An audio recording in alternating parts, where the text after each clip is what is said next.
Welcome to Coming Out of the Spiritual Closet with your host, me, Brittany Whittig.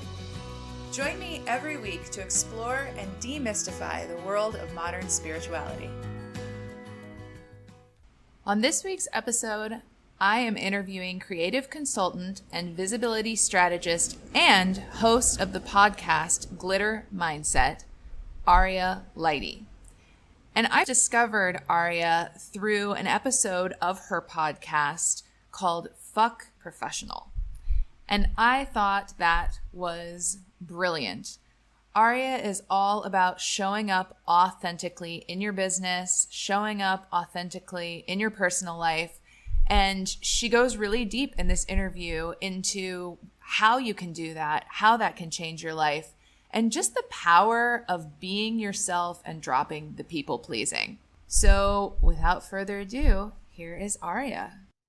So Aria, thank you so much for being on the show today. I'm so happy to have you here. And I think just to get started, could you just tell us a little bit about yourself and what you do? Yeah, I'm so excited. So thank you for having me. My name is Aria Leighty, and I am a business mentor, creative consultant, visibility strategist. So basically, I just help creative entrepreneurs and visionaries really just show the fuck up in the world. So get press, know how to intentionally network, know how to really build their name out in the community, and take their magic and really make it into a brand. So I love what I do. I've been an entrepreneur for 15 years now. I just recently sold one of my businesses last July. And so, I've just been leaning more into the consulting and the strategy parts of my business. And I love it. Awesome. So I recently discovered your podcast and listened to an episode where you were talking about, I think the episode was called like Fuck Being Professional or something along those lines. Yes. Which I loved, which leads us right into what I want to talk with you about. So I want to talk with you about authenticity and showing up authentically. Can you just share a little bit about why you share about that so much, why that's so important? Yeah, I love that you liked that one. It's hard for me not to name all my episodes like fuck, like blank. Like there's like fuck humble, fuck professional, like fuck everything, like fuck all these systems. But yeah, I'm really passionate about it because as somebody that's been an entrepreneur, as somebody that's worked with some of the most like brilliant creative geniuses out there, like we carry so many stories about who we think deserves to be in these spaces, who we think deserves success, who we think we need to be in order to show up. And so I really want to dismantle a lot of that and give women and people of color and queers like the permission to show the fuck up in your actual authenticity. Like I think we talk a lot about be authentic, but it's still a watered down code switching, like soften your edges form of authenticity, like authentic, but not too messy, right? Like authentic, but put together and professional, polished, rehearsed or whatever. So I think that, I know that a lot of those stories were like put in order to keep people like us small, right? Because if they're gatekeeping it and saying like, oh, you have to look like this, talk like this, move like this, be like this, then it keeps the select few in power, which happen to be the same select few that keep acting like they're these like geniuses that know something that we don't, or like that they have this like thing that is like inaccessible to people like us. So it's really about like destroying that gatekeeping shit, showing up authentic, being able to like show other people that look like us and talk like us and move like us that there's space at the table, or that they can create their own fucking table, right? So yeah, that's really what it's about. And I see so much messaging again about the authenticity, but it's still not, we still are afraid to be messy on the internet. We still say, oh, be professional, which on that episode I looked up and it's like professional means that you're in a profession. So it's like, all these other fucking things like got added to it, by people like including like how you dress or how you talk or whatever, in order to, again, like protect the people that are at the top and make it like this unique club where like success and abundance is only available to them, you know? Oh my gosh. Yes. I love that angle on it. Absolutely. That makes total sense. Yeah. Professional is being of a profession. That's great. That's I was awesome. like, okay, so Yeah. check. That's all of us then. Right. So I love this because I feel like I'm a courage coach, and I think one of the biggest things that people struggle with is showing up authentically, is being messy. Why do you feel like it's so, I mean, why do you think it's so scary? I mean, because it is. I think it's really scary for people to show up as their authentic selves. Oh yeah. I mean, everything that I just said, like we've been programmed since we were small, especially women, right? Like we were told to be quiet and be pretty and be soft and be feminine and all of the things that have been like constantly just like spewed at us, and have, it's like wired our brains to be fearful of speaking out, or, you know, getting out of turn, or being something that's less than feminine or anything like that, you know? So it's definitely all the stories that have been like fed to us. It's definitely society's reaction to the powerful females. Like our brains are always looking for proof, right? So it's like we see proof every day of the way that society and the media treats women that have an opinion or have ambition, or, you know, they're labeled as a bitch or too aggressive or anything else. So that fear is just like our body is trying to keep us safe from those situations. A lot of us also have, you know, if you're a person of color or you're queer, it is scary out in the world just to be us, right? And so, let alone bring more attention to us and for everybody to see who we are, you know, in our fullest expression, because the world's been an unsafe place. But it does take that level of courage. But again, like once we kind of step out there, our people are going to find us so much quicker. And we're also going to model that we can show up in this world and be safe to do that. And then that will kind of like begin to shift that narrative and begin to have people feel a little bit more comfortable in it. Yes. Oh, I love that. And I feel like, I mean, tell me if you feel like this. I do feel like I'm starting to see this movement towards showing up more authentically. Like it seems like suddenly, it seems like maybe like 5-10 years ago, everybody was kind of expected to be polished. I mean, I guess I'm mostly thinking in like the coaching space, but suddenly we're seeing people be more themselves. I think we're starting to. It's like the seeds have been planted, maybe. Yeah, I mean, I think Instagram ushered in this like everybody has to be this filtered, curated, beautiful version of what like a business owner is supposed to look like, right? And like social media is this amazing tool, but it also is like another story and constant thing that we're like being flooded with, right? So when we see these like perfectly curated feeds, we all started to like get into this mode of like, okay, how do I buy these templates, or how do I do the same pose holding the coffee cup and get the branding photographer and do all of that?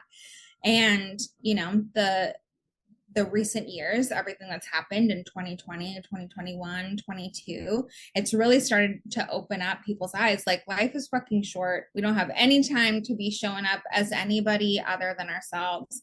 The veil has been lifted recently. I mean, I think a lot of it has to do with astrology. We were just talking about the planets. Like a lot of astrologers predicted a lot of these times happening. But like we're seeing that the big powerful Oz was actually just this little broken human with, you know, behind the curtain all along. And so now we're like, holy shit, I can also go out and do that kind of stuff and be out here and be seen as myself. Yes. One of the ways that I like to think about reality, I love that you touched on like the astrology. One of the things that I like to, when I think about reality, I think of it being as like this giant puzzle, right? And each of us is a unique piece. And it's like every piece is essential. But if we're trying to act like everyone else and we're not our unique piece, the puzzle can't be whole, right? It's like, I don't know. It's See? Yes. Yeah. It's like so important. so many of us have been craving like that actual like human to human connection, like that realness, right? And Yes. so like we've been craving it, we've been like looking for our people, we're tired of being in that like the simulation of like pretending like we're all like the same. We actually want to have those like nitty gritty conversations and relationships and all of that. So I think that a lot of people are out there searching for it in Mm. that world of the curated feeds and everybody trying to look like everybody else, and you know, everybody's dressing the same, posing the same, whatever. People are desperately searching for it right now. So it's the perfect time to come out of the closet. Yes, I love it. So tell me, I'm curious, how did this, were you always like leaning into your authenticity hardcore, or was there like something like a journey for you that led into this? Like how did this come to be something that you're doing, this like deep authenticity? I think I was always really authentic growing up. I was a really weird child. Was bullied a lot, but really didn't stop being who I was, you know. And then when the business that I recently sold that was called the Mob Nation, well, it is called the Mob Nation, still exists, and it was the alliance of mom-owned businesses. And when I first started it, I can actually see the progression of my authenticity and then like becoming more watered down and becoming this like softened version of who I felt I needed to be in order to be a really good leader. And then I unfortunately had some like really weird circumstances where I was faced with a lot of microaggressions. You know, women of color cannot be anything but soft, or we're going to be like labeled aggressive and all of this other stuff, right? Yeah. And I was being like tone policed so much, and I can actually see like this like calendar of events of like being really sparkly and energetic and loud and aggressive, and everything that made, that's what made the growth happen. That's what made my community so different, was because I was a mama bear and I was fierce and I was unapologetic and I was going after big things for my community and protecting them and showing up for them in that way. When I began to soften, you can also see that kind of like affecting the business as well. But literally, like even my voice, like if you listen to old podcasts where I'm talking about the mob, or you watch old webinars from like 2019 20 to 2021 is when I was really doing that. Like I'm literally like softening my voice when I talk and being like love and light and all of this stuff. And I'm like, Oh, who is wow. that? Who's that bitch? And then something just snapped in me and I was like, you know what? Like, this is who I am. I'm tired of like putting on a show. I'm tired of like trying to tame this like fire that's in me that is just like dying to be out. And the more that I've like taken on, since I've sold the mob, I've had to do a lot of healing. But then as I've been taking on more and more clients since then too, I'm also meeting just these freaking fiery, amazing people that are also like taming their stuff. And I'm like, why are we playing this game? Like, you have so much more magic to share, and I want you to go out and be the messy, crazy, loud bitch that you are. You know, I don't want to code switch anymore before I go into a room. I don't want to have to, if you don't vibe with it, then it's not the room for me, you know? Yeah. Yes. Oh, I love that. Exactly. Yeah, that's so good. This is resonating with me very deeply because one thing that I've been working on allowing through is how loud I am. And this podcast is one of the ways I've done that, but it's just my whole life, like, shh, shh, don't be so loud. You know what I mean? And it's like, I'm loud, okay? Right. Yeah. I mean, even Yeah. like in school, like having on the thing, like a disruption in class, or you Mhm. know, like great grades, Yeah. good student, but you know, speaks up a lot, or you know, whatever it is, talks to everybody. So it's like, that's what I'm saying, is like it's just constantly something that we're told is a negative, instead of this amazing superpower that can transform and change the world and everybody that we work with. Like it's something not only that we shouldn't like harness, but we're doing the world a disservice by not pushing it the fuck out there, you know? Yes, I love that. So you kind of mentioned something that I want to go back to a little bit. Did you feel like as you leaned into your authenticity, did you feel like that benefited like your business, your work life? Mm. Yes. Yeah. I attracted all the right people. I like completely repelled all the wrong people. And I mean, somebody every day is like, I did this because, you posted that thing about showing up messy, or, I started the podcast because you gave me permission to start where I was at and to like share my story and all of that. So it has definitely attracted dream clients and dream opportunities, but I think those messages are worth more than anything, to know that, people, that I'm inspiring people to go and just be themselves, and they feel more comfortable in their own skin, and it's not so freaking exhausting to show up because you don't have to pretend to be anybody else. Yeah, it really is so nice to see someone just really truly being themselves. It feels really good. I think that's when I listened to that podcast episode of yours, I was like, ooh, okay, this is great. I like it. This is really good. And I just love that whole concept of like, fuck being professional. Like just that idea. Like why do we have to be this curated thing in order to, especially like in the coaching world, like we're helping people authentically, right? Or ideally we are. So doesn't it make more sense for us to be able to just be our true selves doing that? In the coaching world, especially, like everybody just seems to be this like carbon copy of their coach. And like I have made jokes, like I can tell you who somebody's coach is based on like their content. Like you took their template, you took their like everything, right? I'm like, and I know who the top one, there's like a few top coaches at the top of these different pyramids. And I can tell you, I could probably like trace back who your coach's coach is, who that coach's coach is.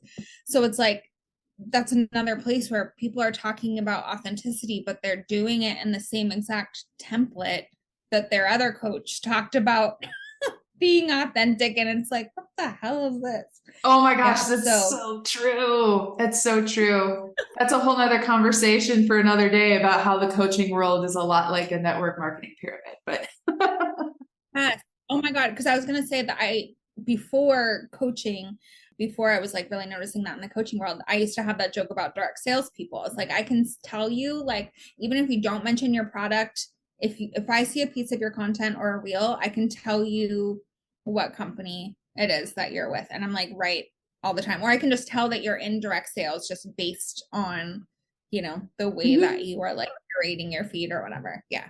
oh, it's So so don't interesting. do that. Yeah. Oh, and I love just the disruption of this. It's like, just Yes. completely fuck Yeah. that, do something totally different. Like I just have to say, like once you Yeah. disrupt once you start questioning one thing, like I mean, you do it to everything. Like once you like are like, wait, why the fuck? And like you really step back and start to unpack something, you're like, oh my gosh, I'm like dressing a certain way so that my body shape is quote unquote flattering. Flattering to Mm. who? Flattering to what? Right? Like, or I haven't worn this or done this because of my age or my size, or I'll wait till I do this. And then like, okay, so now I'm going to show up more authentically in like the way that I'm dressing myself and presenting myself. It's like there's so many little freaking pieces to all of it. So now I'm just constantly questioning everything. Like, do I actually want to do this? Do I want to buy this? Would I be doing this if it weren't, for this like programming or to show on social media this like concept of what I think success looks like? Like, it's Yeah. all tied together. The we post everything. It's like, I don't know. Yeah, for sure. So if somebody is listening right now and they're like, oh, wow, this is resonating, right? What would you recommend people do to start? Where do we even start looking to like dig into our authenticity or disrupt, the inauthenticity? Yeah. Journaling, like deep shadow work, like really questioning yourself, self coaching. Questions that I ask myself a lot is like, what am I afraid to say out loud? Like, what am I not saying out loud? So much pops up from that. Who would I be without these different stories that I'm carrying around? Yeah, like Yeah, those are good. one of them, like I went on a little bit of social media detox for a while, and it was like, what do I even like? What am I Oh, even wow. into without like needing to post it on social media? Like, how would I spend this day? What would I go do if I weren't trying to like keep up with this curated concept of what like my life looks like, right? And then every time you think that you have the answer, just go a little bit deeper from there, right? Like, what am I not saying out loud? Once you write it out, why? What's so scary about it? Who is the first person that I can remember that told me this story, right? That told me this concept about myself or who I should be. If I wasn't shitting all over myself, what would I be doing right now? You know? Yes. Wow. Oh, that's great. Okay. What am I afraid to say out loud? That's a really good one. Yeah. Yeah. Everybody can Every relate to day that. you would ask yourself that. And then you're like, holy shit. What? Some deep stuff. I mean, it like comes out from like the deepest, like inner child, but also like inner teenager and inner you from like a week ago. Like it all just comes like bubbling up from this like subconscious that you've just been holding on to. Mm.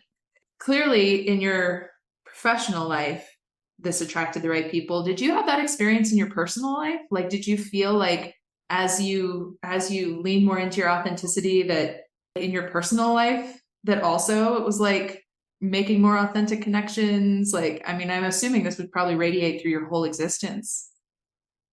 Yeah. Yeah. Well, I definitely cut out some friends that I'm like, I have to be somebody else for you. Or, now that I don't have, when I sold the mob, a lot of people thought that my worth or my value was kind of tied into that. And so a lot of people like disconnected from me and didn't see my value or power Wow. beyond I was able to bring them or feed them or do whatever in that form. But it's like, it literally came from my brain. So this magic isn't going anywhere, right? But Yeah. like I had to really evaluate everybody that was in my life. And it's like, am I putting on a show for you? Am I doing, all of these things in order to like make you happy or keep you around?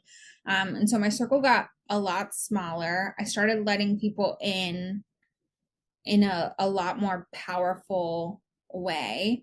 I've allowed myself to become friends with my clients, which was never something that I would do. Like I would keep these like really strict boundaries. And I thought that it was like, again, going to the professionalism type of stuff, but really it was Sure.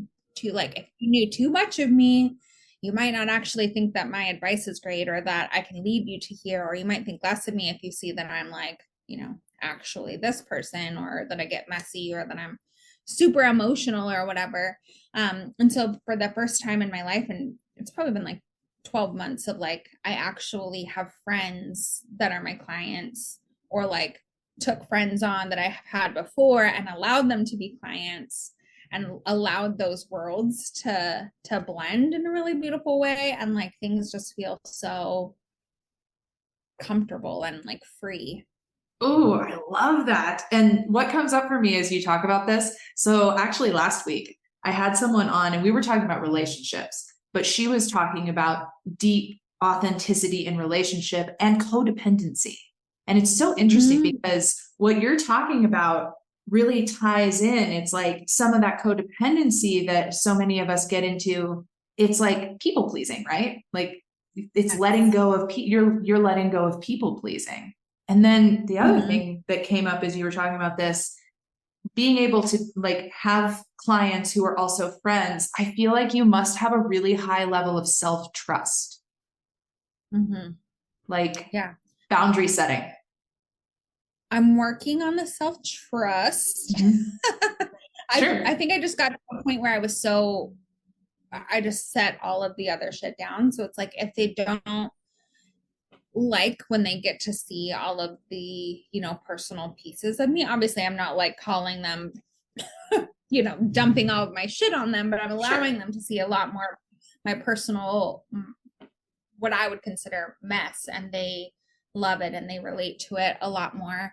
But I'm also like, you know what? I've just gotten to this point where it's like, if you don't like it and you don't vibe with it, then we're not meant to. to be Yeah. at this level together. And you want, a lot of people have wanted access to what all the positives of my brain, because I'm a very like manic creative, so they want like access to all of the like the goodness and the creativity and the ideas and all of that. But then when it comes to the other side of it, people will be like, oh, just a little bit too much, you know? And so it's like, you don't get the sparkly, amazing goodness if you can't handle the other parts of it, you know? Yeah. What you're doing is like this really powerful boundary setting for yourself. This is me and take it or leave it. Yeah. Oh, I love that. I just think that's so amazing. And I mean, that has to feel really good too. It's like such a burden to not be carrying everyone's expectations and opinions and judgments all the time because there's so Yes. many So of them. good. I know. Yeah. And you can't keep up. So Yeah. it's really amazing. This other side of shit. I wish I did it a long time ago. Oh, I love it. Well, I think you're going to inspire a ton of people with this today. Oh, I wanted to ask you also about talking about getting in the right rooms. And I know this is something that you talk about and that you're an expert in. And how does that relate? How do these relate? Like being really authentic, getting in the right rooms, like are those two things Yeah. connected? Oh, yes, absolutely. I think that a lot of people, that's why, I mean, I talk about networking, I teach about networking, everything is networking, right, in business. But whenever people hear that word, they're like so turned off by it. They don't want to go do it because they picture the like dude, bro, name tags and the stale coffee and the elevator pitches and all of that shit. So they're like, Yeah. oh God, I'm not gonna do that. And it is so exhausting because right before you go in the door, you have to like put on your fake mask and parade around the room pretending that you're somebody you're not. So it's like if you're in the right rooms, you don't have to do that. And anything can be a networking opportunity, right? If you just find the rooms that your people are in. So when you can really find what's important to you on like a core like human level, what drives you, what excites you, then you can figure out what rooms your people are going to be in. If it's spirituality, then maybe you're going to find people at a moon circle, or like those are going to be the networking events for you to build those new relationships. And you don't have to go put on a suit that you feel uncomfortable in, or practice an elevator pitch that doesn't align with you. So definitely, if you feel like I'm gonna throw up, I don't want to be here, these people aren't the vibe, or you feel like you're not good enough to be in the room, then it's just not the right room, because people will never make you feel like that. Yeah, there might be some nerves, but it's going to feel more like butterflies in your stomach rather than that like pit of like, ugh, I don't belong here. Like your rooms should never make you feel like you need to be somebody else. That's why I don't believe in imposter syndrome, because you can never be an imposter of yourself, right? Like you can't be an imposter. You're just you. You're literally just fucking you. There's no pretending, right? But that idea of imposter syndrome comes from just being in the wrong spaces and in the wrong rooms because we're like trying to be somebody that we're not. Ooh, yeah. That's an interesting reframe on that. I've never thought about it, but that makes total sense. Yeah. If you're in the right room, you're not going to feel like an imposter. It's like trying to fit like a round, like a square peg into a round hole or something. Right, exactly. And that doesn't mean that the round peg is an imposter. It's just Right. the round peg. Like you can't be an imposter of a round peg. You just are. That's you. Yeah, it's just like the wrong fit. Yeah. Ooh, I love that. I think there's something so empowering about like just trying out different circles, different rooms, and finding the one that's the right fit rather than finding a circle and then pushing and trying to get yourself to work in this particular room, social circle, whatever. Mm-hmm. Or build your own circle. I mean, I couldn't find people that were balancing motherhood and business a decade ago. I couldn't find people that were meeting on a really authentic level. My daughter was in kindergarten. I owned an art studio. I'm covered in paint sometimes. I don't have time to like go change my clothes before I go to an event. I couldn't find places that made me feel comfortable in that season of life that I was in. So I created the room that I wanted to see, Yes. Ooh, cool. Okay. Love that. So I have a question about that, actually. If someone's listening and they've been trying a ton of rooms, they can't find the right room, they want to create their own room. What's a good starting place for that? Just like meeting people on social media? Like what do you think? Yeah, so I actually consider social media like a networking room. I don't think of it as like a content space. So you already Mm, have a room at your fingertips right there to like find the types of people that speak your language and connect with them. But if you're mm, actually wanting to put together some sort of space, whether that's on Zoom or meeting for coffee, I would take a look at everything that you're wanting to disrupt about the rooms that you're in. So, like, what do you absolutely hate about the way that you're connecting? What do you hate about the conversations? What's like turning you off? What's not fulfilling you about them? And then create that like space for people that are also feeling like that, being that like antithesis to I hate these boring ass conversations. I want to talk to, creative disruptors. I want to talk to people that are like, they hate everything about their industry and know that they were like born to, just fuck shit up in that space. Where are you? Let's meet for coffee. Let's connect. And then like kind of let it expand from there. Like the first few mob meetups were around my dining table or at coffee shops. And then prior to COVID, we ended up having 30 in-person events across the nation per month. wow. Because it just like grew like wildfire. So like start there. If you're craving it, there's somebody else craving it too, right? And Yeah. they're not able to find it. So you can have that. And it doesn't have to turn into a full on business, but if you can at least say like, I need to freaking meet with 5 people that are breaking out of this like matrix, aren't doing this dude bro hustle mentality, and I need to have coffee with you guys once a month. Yes. Oh, awesome. I love this. This has been amazing. Thank you so much. This is just gold. I feel like people are going to get so much out of this. Yeah. So if someone wants to work with you, if someone would like to connect with you, how should they go about doing that? I'm on Instagram a lot, and that's at Aria Leighty. So send me a DM. I love to have conversations in the DMs.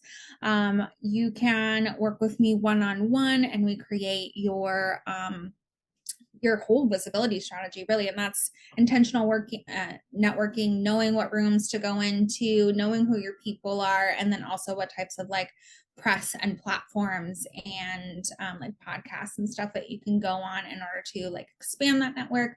I also have a program called Show the Fuck Up, which is being like revamped right now. And that's going to walk you through basically my framework of how you can show up really authentically in the world, along with like really tangible takeaways of like how you can actually build a strategy for yourself to own any room that you go on, own any platform that you get to be featured on. So yeah, and you can go to arialeighty.com to see all of my offers. Awesome. And I will put all that in the show notes. So everyone listening, head down there and you can get these links. Fantastic. Aria, thank you so much. This has been amazing. I'm so grateful that you came on.